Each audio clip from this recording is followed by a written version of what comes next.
10:26 de la mañana pasaron cosas, 25 grados afuera aparentemente, mayormente nublado, podría ser que esté bastante mejor que en el día de ayer. Ya está con nosotros Elena Zaffaroni, de Madres y Familiares, histórica integrante, militante social, referente de las luchas por la verdad, memoria y justicia. Te agradecemos estar con nosotros en esta mañana de Pasaron Cosas. Bienvenida. Gracias a ustedes. Bueno, queríamos difundir y también comentar sobre la convocatoria para la manifestación de este 1 de marzo. Contarnos un poco cómo surge, cómo se están preparando. Bueno, viste que hace ya unas cuantas elecciones, yo no sé decirte cuántas, pero hace muchas, que estamos haciendo eso, pararnos ahí en la esquina de lo que es nuestra sede, con las fotos de todos los desaparecidos, las desaparecidas, y esperar el paso del grupo, de la caravana, los presidentes ya asumidos, el presidente y la vicepresidenta. Y nos parece como que es re importante que estemos ahí, que estemos sosteniendo el reclamo. En general siempre hay mucha gente que acompaña, que va, que está, que nos ayuda a sostener las fotos, pero alguien me preguntaba, digo, igual ya estamos, las madres sostenían las fotos en la Plaza Libertad cuando eran poquitas y no, o sea, milanaban con eso. Ahora sabemos que no es así, digamos, la certeza de lo que vemos en la sociedad, cómo ha tomado este tema, cómo se ha apropiado de eso, del sentido, le ha dado nuevos sentidos, va más allá, pero un profundo sentido de nunca más, ¿no? Y entonces seguro que vamos a estar con todos. Y bueno, ¿qué les dejó el gobierno saliente y qué esperan del gobierno entrante? ¿Cómo vivieron estos 5 años de un gobierno de derecha? Bueno, fueron años, a ver, es difícil evaluarlo separando lo que fue exactamente la conducta hacia la temática de la búsqueda de la verdad y la búsqueda de los restos de los desaparecidos, de un marco general que iba absolutamente en contra. Cuando vas en contra de la libre expresión, cuando el autoritarismo prima, hay cosas que se hacen muy difíciles que avancen, así ellos hayan respetado lo que se comprometió el presidente antes, que era mantener el presupuesto de la búsqueda, que se mantuvo, mantener hacia esta temática o sea, me parece que mantuvieron, que era un compromiso que no querían sortear, a pesar de que se hayan aprobado leyes que van en contra. Bueno, hubo como que no fue así, vamos, ¿no? Yo siento eso, mirándolo de lejos. De momento, realmente que peleamos mucho para que no se aprobaran esas leyes por el sentido, ¿no? La de la no prisión domiciliaria. Bueno, y se fue modificando el sentido que tenían esas leyes que iban en contra de esto. Pero entonces todo lo que hubo del punitivismo, de la persecución a la educación, a la participación docente, y bueno, me voy a olvidar de muchos temas, fue en contra. Y va en contra también, pero eso no es novedoso, el no aporte de información. Y un relato mentiroso, realmente mentiroso, que sostuvieron, que empezaron desde el Ministerio de García a mantener como generando la expectativa de nosotros cumplimos, llevamos esto, cuando nos entregaban. Bueno, y lo último que pasó con Platenberg, que ni siquiera allanó con frontalidad y con la verdad, ¿no? Con la sinceridad. Me parece que eso pasó.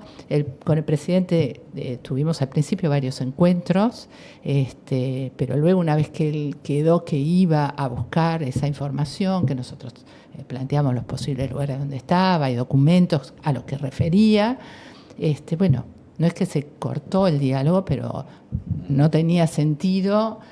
Ni él nos llamó ni nosotros a él, porque eso quedó en pendiente y nunca más. Y luego la actitud que tuvo cuando la Corte Interamericana, el acto de reconocimiento de la responsabilidad de la Corte Interamericana que exigió la Corte, el no ir al acto estando en el país, creo que esa fue una de las peores actitudes que tuvo el gobierno, que no tenía sentido que la tuviera, y que, bueno, fue realmente, el acto fue maravilloso, la gente colmó y marcó lo que está haciendo desde hace años esta lucha, que es lo que crece en conciencia, en compromiso y en comprensión, y que va por ahí, independientemente de lo que hagan los gobiernos. Eso sigue creciendo y va a seguir creciendo. Y eso, en eso sí creemos, confiamos, no solo agradecemos porque nos conmueve, es más bien eso, ¿no? Conmueve las nuevas formas a las que nos llevan a comprender todo esto también, ¿no? Y así que eso me parece que entonces de alguna manera nosotros también, no es que bajemos las exigencias a los gobiernos, pero también entendemos que lo mayor es mantener y trabajar como está trabajando toda la sociedad, porque esto no lo hacemos los familiares, lo hacen por todo el país, el entender este tema del cuidado de la vida, de la responsabilidad que tenemos también los ciudadanos de unos con otros, de las prácticas autoritarias que hay que eliminar del país, aunque el Estado siga sosteniendo la desaparición forzada, válida, presente, activa, las prácticas violentas, las prácticas autoritarias a todo nivel. Entonces, me parece como que eso hemos aprendido gracias a otras luchas que también se han recostado en logros nuestros, tal vez, o logros de esto, o caminos de esto. Bueno, no sé, como que eso sí ha sido una maravilla que no paró de crecer en estos 5 años tampoco, a pesar de las dificultades enormes que tuvo el país, ¿no? en esto, en la expresión. Elena, vos decías que uno de los cuellos de botella seguramente estuvo en la información aportada para la búsqueda de los detenidos desaparecidos.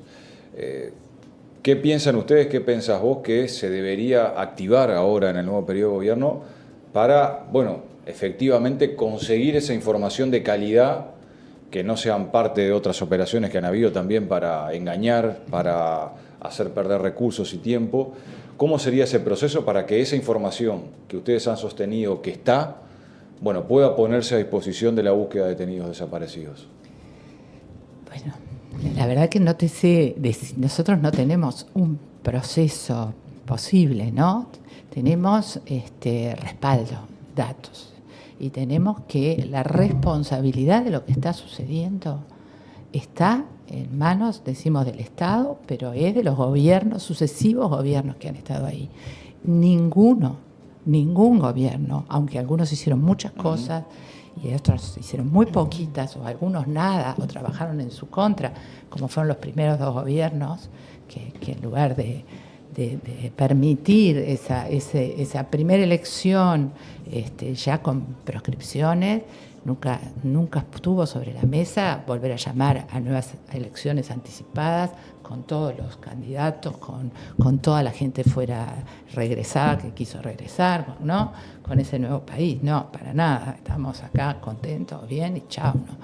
Entonces, eso ningún gobierno asumió de que es mi responsabilidad encontrar esa información, porque claro, las instituciones que la tienen, nosotros decimos que la tienen porque hemos visto documentos que refieren a eso, pero además fueron los ejecutores de esa política desde el Estado. No fueron hechos independientes, individuales, fueron hechos institucionales en el marco de una política que se tuvo en Uruguay, que se tuvo en Latinoamérica, orquestada, armada, que usaron todos los recursos del Estado y los instrumentos, como era la diplomacia, todas las instituciones del Estado para llevarla adelante. Entonces, que saber de cada uno de esos desaparecidos es responsabilidad del Estado. Ellos tienen el acceso. Si nosotros tenemos información, hemos llegado a información, si el equipo del GIAF ha llegado a información, apelando a la sociedad, apelando a testimonios de hace 50 años, apelando a datos totalmente así colaterales, y con ese trabajo metódico y con esa idea que los hacen recorrer el país y los quieren tener 50 años más excavando. Y se han propuesto que esta tarea va a seguir porque la verdad está acá y en el extranjero, en la Argentina, en Chile, en Bolivia, en todos los lugares donde se traficó, ¿no?, con los presos, con las personas. Entonces, ¿qué tienen que hacer? Asumir ese lugar. Y asumir ese lugar significa decir, bueno, acá no tienen información, nosotros metemos equipos para dar vuelta a toda la inteligencia, viste, cada vez la inteligencia la separan más de las potestades de los jefes de Estado. Es como una locura, ¿no? Bueno, no. Están acá. ¿Y por qué crees que a lo largo de todos estos años no se ha pedido o no se ha, digamos, alcanzado esa información, sabiendo que hay mucha de esa información que está? ¿Vos crees que es parte de las trabas que se pusieron desde las fuerzas represivas que todavía pueden tener integrantes, digamos, que comulguen con esa lógica de seguridad interna? ¿O crees que también los gobiernos son parte del problema por no haber solicitado, por no haber encomendado la entrega de esa información? ¿Hay una mezcla de cosas? ¿Cómo lo estás viendo? ¿Cómo lo están analizando ustedes? Para nosotros nunca subordinaron, jamás en todos estos 50 años se subordinó a las Fuerzas Armadas a lo que marca el lugar que tenían que estar. Siguieron haciendo discursos políticos, a veces más, a veces menos. Hubo presidentes que pidieron información, hay informes que vinieron de esa información, pero no se sintieron dueños de la información. No fueron los dueños digo, los jefes, los que yo voy a resolver esto. No. Y nunca se los subordinó, en el sentido de que las Fuerzas Armadas han ido bajando el perfil, pero si les tocan la jubilación, salen a hacer lobby y amenazan. Y si les tocan, no se han retirado como concepto, más allá de que haya sectores, ¿no?, los retirados, que sean los núcleos esos duros de aquella época, fueron formados hasta ahora en esa obediencia debida en la doctrina de la seguridad nacional, que ya una ley que reformó el Parlamento la quitó, pero nadie supervisó que eso no esté así. Fue este comandante pasado que dijo, bueno, para la formación hizo esa charla de invitar a 3 personas a hablar, a los que luego los hostigaron, como el caso de Caetano, o alguno que habló de frente en relación a las responsabilidades que tuvieron las Fuerzas Armadas. Bueno, ¿qué quiere decir eso? ¿Lo asumió el gobierno? ¿Lo asumió el Estado? Claro. El reformar, el decir, estas Fuerzas Armadas nunca no se revieron los planes militares, no se revieron todas esas cosas. Entonces, eso para mí significa eso. No sé si es la buena palabra decir la subordinación, pero en definitiva tener una institución que tiene sentido si es que le sirve al Estado, ¿no?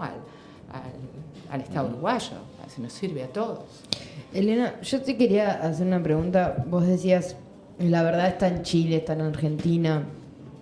Yo estoy viendo un retroceso internacional respecto a las políticas de memoria y verdad en muchos aspectos. Y quería preguntarte, o sea, en un contexto donde en Uruguay las marchas del 20 de mayo son cada vez más grandes, si Uruguay sigue siendo una isla respecto a lo que está pasando en Argentina, que cierran sitios de memoria, en Chile, que por más que ahora haya un gobierno progresista, la derecha está en auge y este año va a haber elecciones y probablemente gane la derecha. Entonces te quería hacer una consulta de respecto a cómo ves las políticas de verdad y memoria en la región.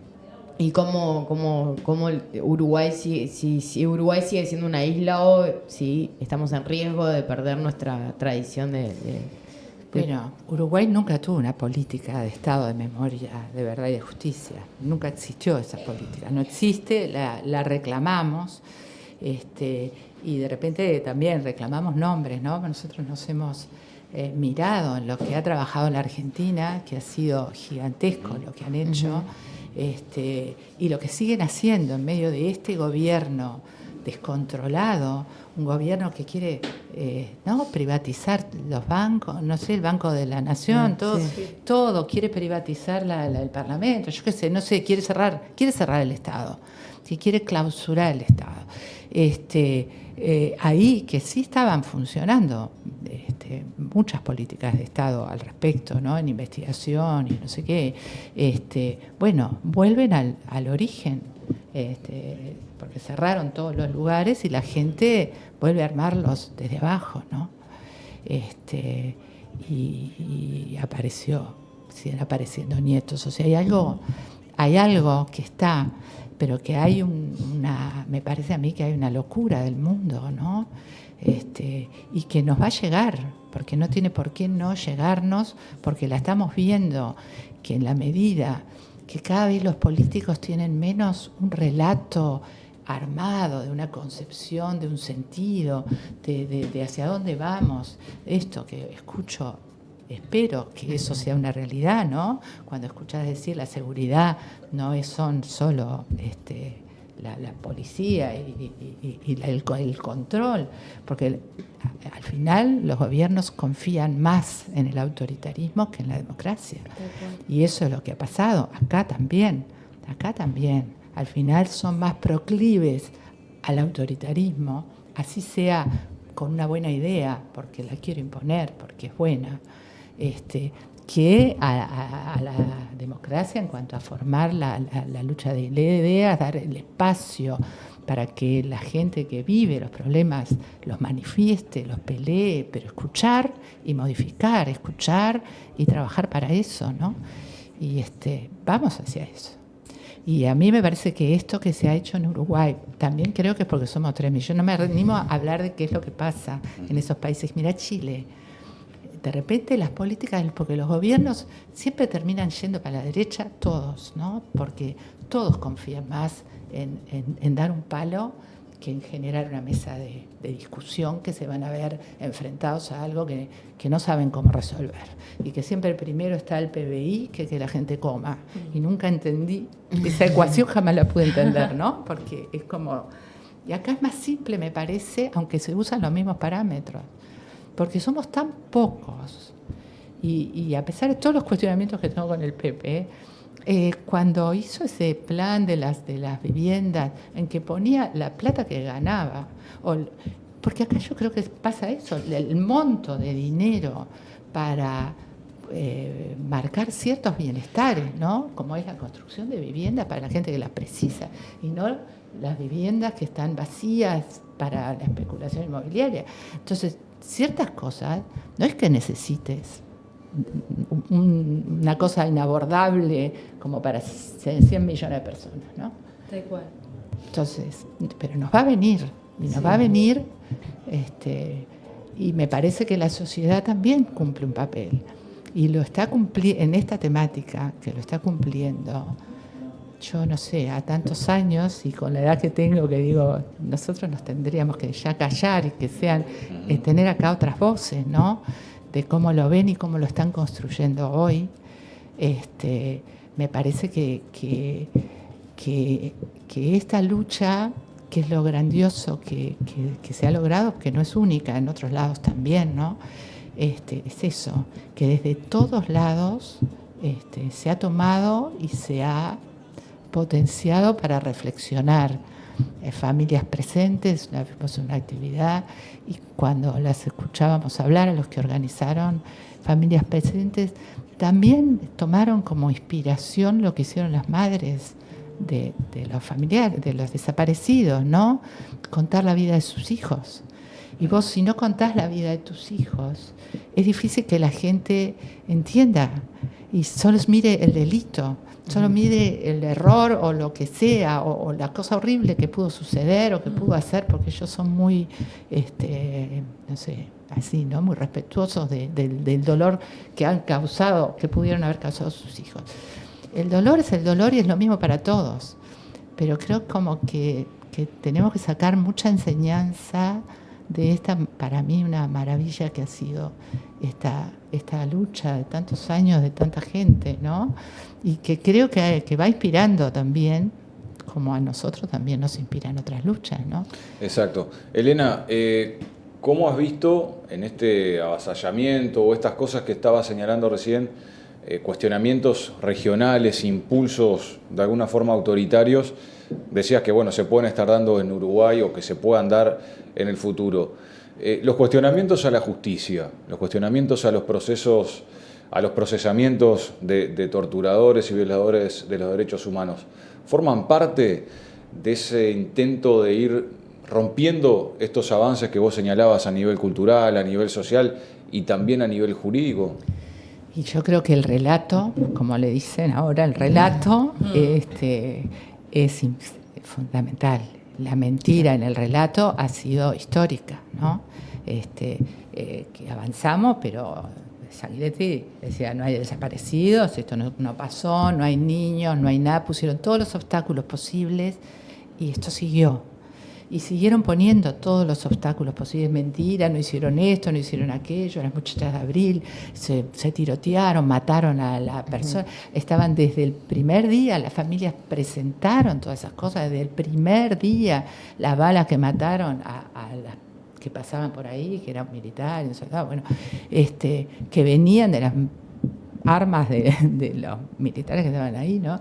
Bueno, tiene que haber hasta ahora con la Fiscalía Especializada que se aclare, que se pongan las cosas en su lugar. La mentira es la base, ¿no? de todo este relato.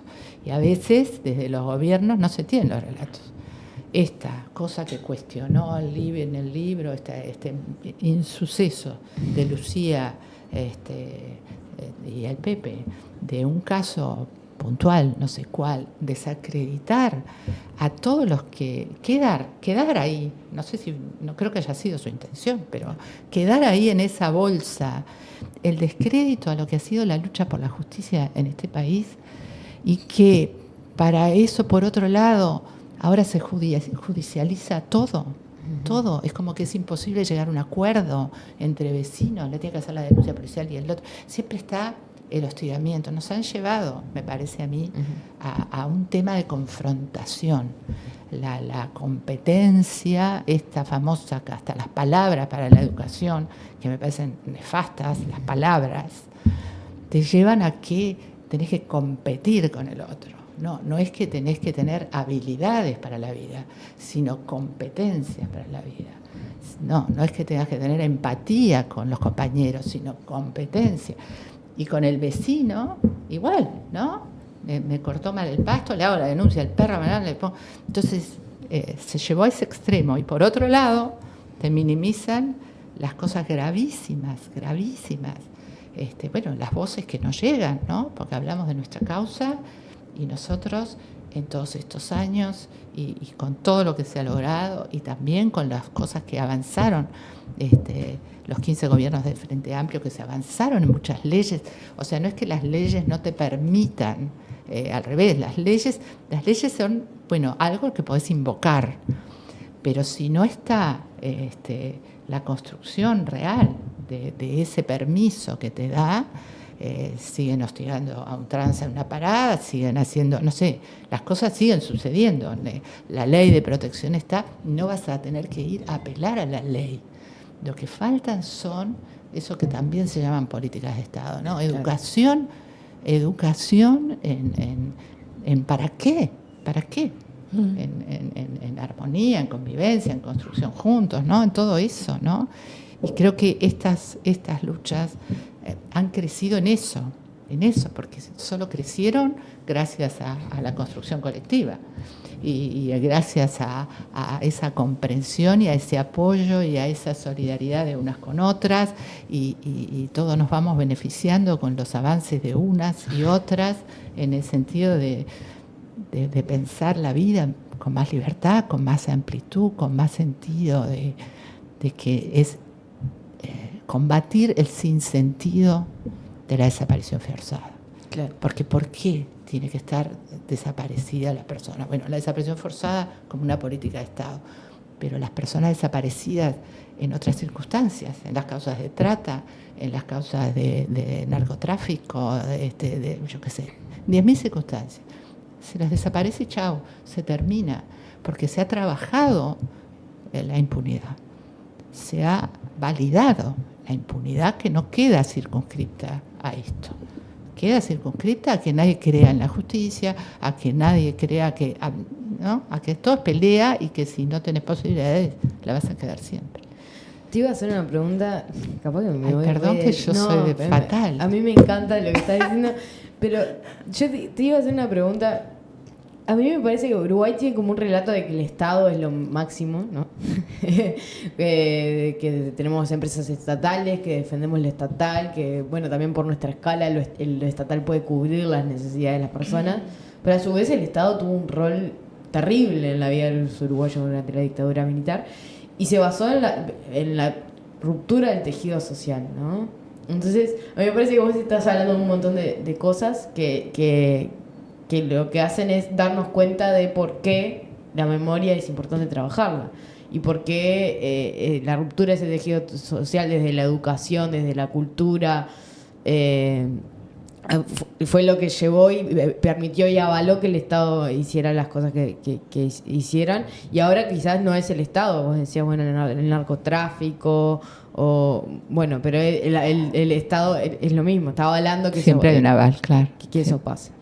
Y vos decías, Uruguay no tiene una política de memoria, verdad y justicia. ¿Ustedes esperan en estos próximos 5 años o en la próxima década que exista un desarrollo de una política pública de verdad, memoria y justicia? Me parece, bueno, siempre reclamamos. Está en nuestros reclamos porque le vemos que esa globalidad mismo, y esto hablamos cuando tuvimos la entrevista con Pacha Sánchez y Jorge Díaz, que nos citaron por esta temática, de que los derechos humanos parece que están todos fraccionados, parece que es toda, como que no es algo que transversalice todas las políticas. No es una cosa que tiene que haber un área de derechos, sino que tiene que haber una formación de una mirada, de una educación, de una mirada de respeto a tantas, cada vez son más cosas, porque en una sociedad capitalista si hay algo que se avasalla son los derechos de todo el que no tiene la posibilidad de comprar lo que sea, de comprar salud, de comprar aire, de comprar, yo qué sé, ¿no? Lo que venga. Entonces, eso...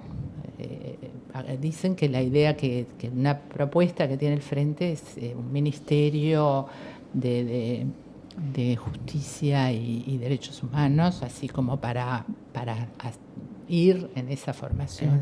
Y mismo que la Secretaría, no sé si la del pasado reciente, pero la de derechos humanos, como que aspirarían a que fuera así, hacer ese estilo. Tenga un rol más protagónico. Rol más protagónico en esa transversalidad. Yo los he escuchado también a los candidatos hablar de eso, ¿no? Ahora son presidente y vicepresidenta, ¿no? A Carolina la escuché mucho hablar de eso y ¿qué van a hacer? Porque una vez que llegan al lugar, las presiones son enormes, ¿no? Sí, es lo que le pasa a todo el mundo. No es ajeno, pero si tenés cuál es el eje y cuáles son las causas, ¿no? De que la sociedad esté tan disgregada y ese es el punto más importante, ¿no? Para la vida. Y yo quería preguntarte también, conectado a esta pregunta, Entiendo que una de las propuestas que tenía, creo que el programa del Frente Amplio, es poder impulsar el 20 de mayo como una fecha nacional, digamos, una fecha patria, por así decirlo. No sé si es correcto, pero... Un feriado nacional. Un feriado nacional. ¿Ustedes también han hablado de eso en las reuniones de transición? ¿Están al tanto de ese tipo de iniciativas? Bueno, sabemos que existen, pero no tenemos opinión de eso, ni creo que vayamos a opinar sobre eso, porque esas fechas son siempre fechas políticas, ¿no? Claro. Que se deciden para marcar una tradición. Y nosotros creemos que esta tradición está marcada. Tabaré pretendió hacer el Día del Nunca Más, otro día, una fecha, y nadie fue al acto, ¿no? Claro. Y él dijo, y esta va a ser la última marcha. Y no, las marchas siguieron. Y a mí me parece que el valor que tiene esto es eso, es que no necesita que se marque el día, no necesita que sea un feriado, no necesita nada, porque la pandemia también nos impulsó a ver que la participación era muchísimo más, que la adhesión era muchísimo más que la marcha. La marcha es una visualización de eso, es un día de una emoción gigantesca. Para nosotros es impresionante, para las madres que quedan vivas es impresionante, aunque está siendo muy continuo eso, ¿no? Pero las marchas es como que el 20 de mayo y el mes ese, ¿no? Y la solidaridad de la gente y la empatía y lo que hacen y lo que generan, ¿no?